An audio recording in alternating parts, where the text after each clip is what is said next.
Avery Bradley, they say he's not the savior, but something's got to be for the Celtics. I'm Kevin Dupont for Globe 10.0, here with Dan Shaughnessy.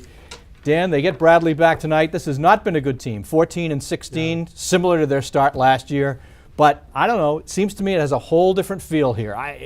Did everybody overrate these guys? I think that there's some truth to that. I mean, the way they finished last year, getting to Game 7 of the conference finals, yep. They came within one game of getting to the finals last year. So we sort of had that bounce from the good feeling there. And then Danny really tweaked the roster, brought in people, talented people, some veteran people off the bench. You're thinking, okay, they're bolstered. This is a good thing. But waiting for the kids to grow. What you say is true. I mean, Bradley's no savior. He'll make them better. But this team doesn't look like it's ready to turn the corner the way last year's team did. I think that they're not as good as last year. Pierce and Garnett are just a year older, and they've got tremendous problems rebounding the ball, defending the other team. They gave up 100 points 3 straight games on the West Coast. There's trouble. Yeah. Well, you point to KG's 36, Pierce is 35.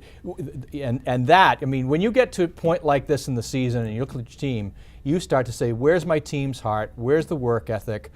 And Washburn pointed this out the other day about just there's no intimidation factor. There's no kind of work ethic to this. Yes, and I think that they're getting kind of what they expect out of the Pierce, Garnett, Rondo people. It's the ancillary people, coming off the bench. Terry's been a disappointment. Green's been a disappointment.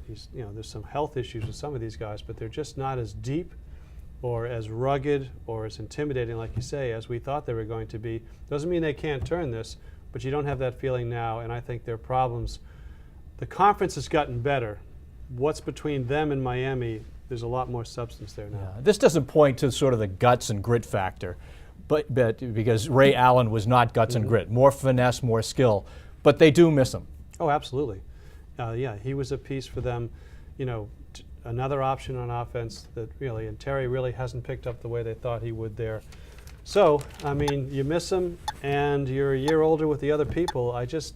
This was supposed to be a 3-year window. You're now in year 6 of this thing, and it's not surprising. And you want more pop out of Rondo. Yeah, it's not surprising what we're seeing, in my view. Yeah.